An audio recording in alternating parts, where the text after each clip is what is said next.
Good night, this is Fumi's Sleepy Time Stories. Tonight's bedtime story is about to begin. There was once a sheepdog, whose master cared nothing for him. He was often left to starve, and the poor creature could bear it no longer. Filled with sorrow, he ran away. As he wandered along the road, he met a sparrow. The sparrow greeted him and asked, "My dear friend, why do you look so sad?"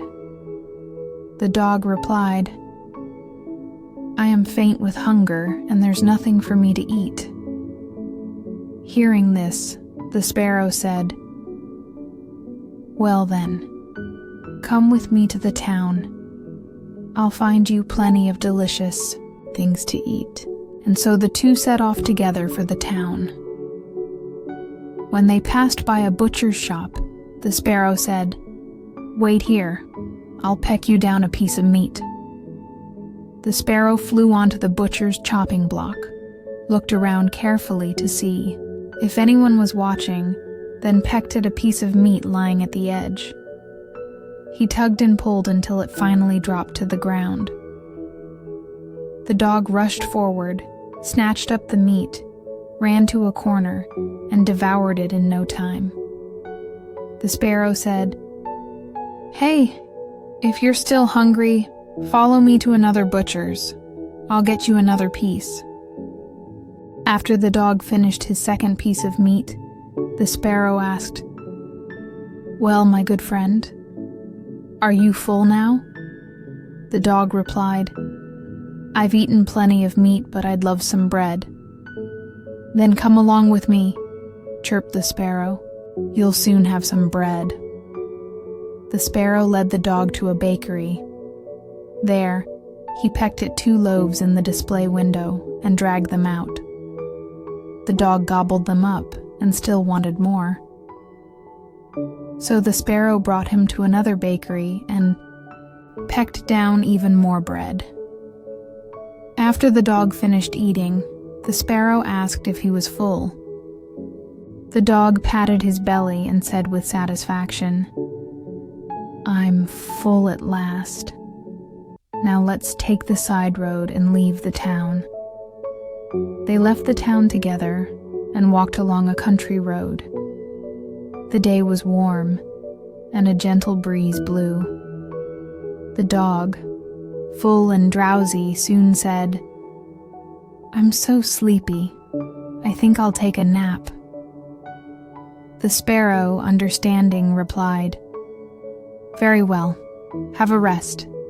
I'll perch up there on the branch and wait for you." The dog stretched out on the road and quickly fell asleep. While the dog slept, a coachman came galloping down the road in a cart drawn by 3 horses. The cart was loaded with 2 barrels of wine. The sparrow saw that the coachman made no effort to steer around the sleeping dog and was driving straight toward him. Just as the cart was about to crush the dog, the sparrow shouted, "Stop! Stop, coachman, or you shall be cursed with misfortune." But the coachman muttered to himself, "You'll curse me, will you? Let's see how that works out." And with a crack of his whip, he drove the cart right over the poor dog. As the wheels rolled over the dog, the sparrow shrieked in grief. "You heartless brute! You killed my dear friend. Mark my words, you shall pay for this with everything you have." The callous coachman scoffed. You'll make me pay? Let's see what you can do." And with that, he drove off. Once the coachman had passed, the sparrow flew after him in fury. He landed on the back of the cart, crept under the canopy, and began pecking at the stopper of 1 wine barrel until it came loose and fell away. The wine began to pour out unnoticed. It wasn't until the coachman heard a dripping sound and turned to look that he realized the wine was leaking. He stopped the cart and found that one barrel was completely empty. "Oh, what misfortune has befallen me," he cried. The sparrow called out, "You wicked man, this is only the beginning!" Then he flew onto one of the horse's heads and began to peck furiously. The horse reared in pain, kicking and thrashing about. The coachman, seeing this, drew a small axe and swung it at the sparrow, hoping to kill him. But the sparrow darted away just in time, and the blow landed on the poor horse's head, killing it instantly. The coachman cried out, "Oh, what a miserable man I am!" The sparrow answered, "Not yet, you wretched villain. This is still not enough." The coachman hitched up the other two horses and continued on his way, but the sparrow flew behind, crept into the cart again, and loosened the stopper of the second wine barrel until all the wine spilled out.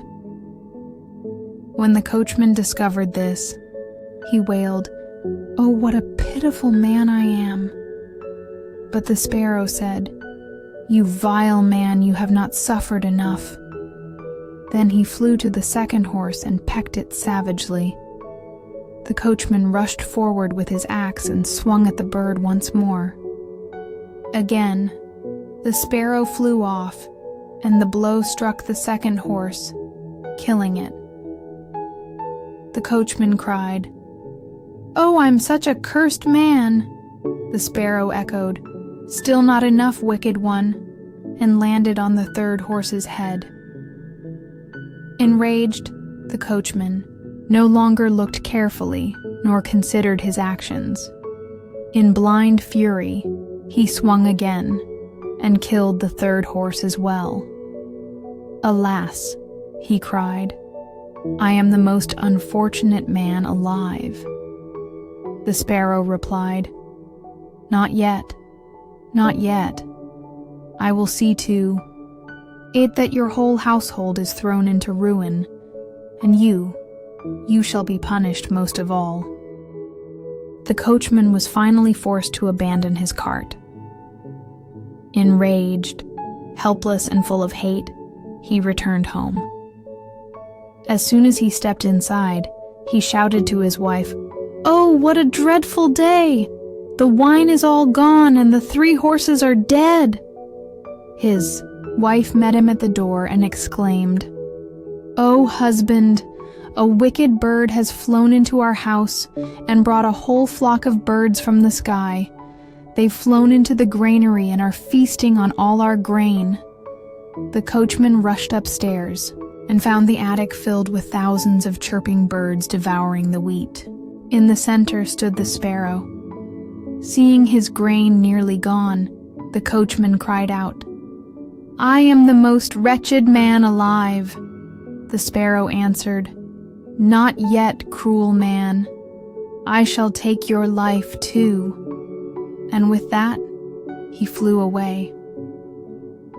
The coachman, driven to madness by his losses, stormed downstairs and sat brooding in the kitchen chimney corner, still refusing to reflect upon his actions.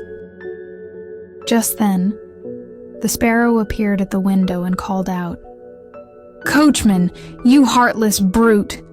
I will take your life." The coachman leapt to his feet, grabbed a hoe, and hurled it at the sparrow. He missed, and the window shattered. The sparrow had hoped for this, and now perched on the windowsill crying, "Coachman, I will take your life." Now completely overcome with rage, the coachman lost all reason. He struck at the sparrow again, smashing the windowsill in two.